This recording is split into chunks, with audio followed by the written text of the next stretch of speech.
Hello and welcome to the third part of the three video series where I'm reviewing three books. I had already reviewed the book The Anarchy by William Dalrymple and India's Struggle for Independence by Bipin Chandra in part 1 and part 2 respectively. In this particular video, I'm going to be reviewing India after Gandhi, the history of the world's largest democracy by Ramchandra Guha. Ramchandra Guha is one of the most renowned and acknowledgeable historian of modern history. He also writes books on cricket and environment as well. In this particular book, he talks about the post-independent history of India, that is the story after 1947. This book is published by Picador India and the MRP here written is 799, but you can get this book easily from Amazon at 450 to 500. This book also comes in Hindi edition as well. I have the English one. Uh, this book contains 30 chapters in 5 different parts. I'm not gonna go through the whole story inside this book, but I'll give you a brief in a short while. Uh, First of all, I want to tell you it is not quite often that you want an 800 pages book to be more longer, but as you read this book India after Gandhi, you will feel that way. The author here writes with such a lucidity. He portrays different characters with such a fascinating small details that you want to read more and more about that character and that particular event. So this basically sums up the whole content inside this book. This is a huge book. This covers almost all the aspects of post-independent India. The story here starts from the independent night, but initially it will give you a brief on how East India Company manages to come into India and later how India struggled to get her freedom. After that, it will tell you what happened during the Independence Day, what was the situation in Delhi where Jawaharlal Nehru was giving Trust with Destiny speech, and how Gandhi was not present there. He was at Calcutta in solidarity because he was not completely happy with the kind of independence that India got with partition on religious line basically. So the story kind of takes flow from that and later on tells different aspect of Jawaharlal Nehru, Vallabhbhai Patel and Gandhi, how a Hindu fanatic Nathuram Godse shot Gandhi, what happened at the trial of Nathuram Godse, and later on how Vallabhbhai Patel and V.K. Menon greatly organized India in such a way that they managed to somehow managed to get more than 565 princely states into India.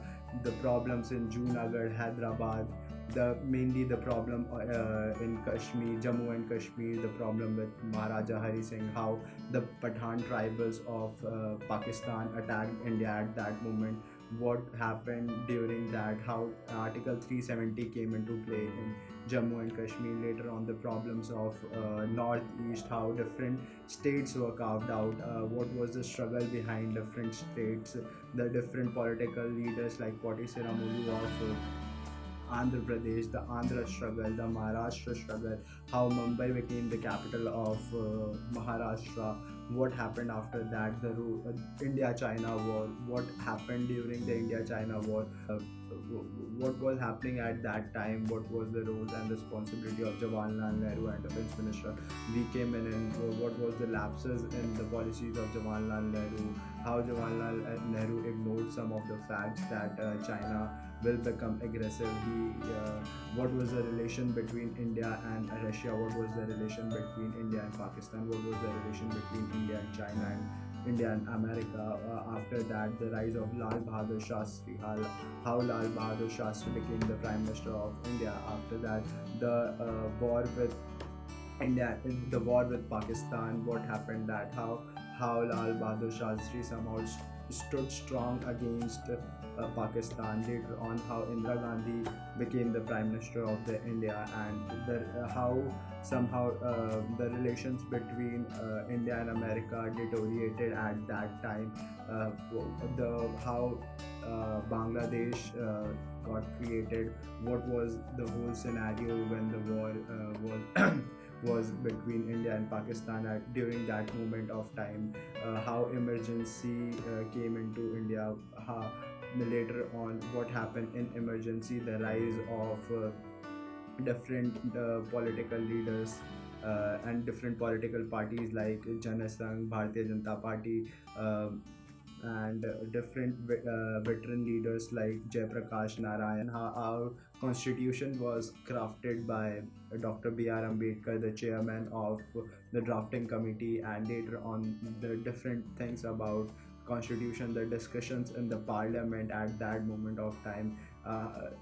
It was I want to share one thing. When India got independent, many scholars and academicians around the world was somehow curious about the future of India. They thought that India will end up in military dictatorship, or there will be a major civil war inside the India. But because forefathers have struggled so hard, they managed in such a brilliant way that we are in such a position that we have the world's largest democracy right now, and we are so proud of that. There is still a long way to go, but in this point of time, I think we have come a long way. This book is a must read if you want to know about the post 1947 history of India, and if you want to know different unknown facts about India, the story of Northeast, the story of Southern India, the story of Northwest India, the story of Gujarat. This book is a well researched book and is presented in somehow non-biased way. There is some sort of biasness in some part of the book, but I will tell you this book is a well researched and well fact checked book. If you want to read, if you want to know India in a better way, you must read this book. That's all for today. This is the end of the 3 video series. I hope you enjoyed the review of all the 3 books. We'll catch you up in the later videos. Goodbye. Thank you.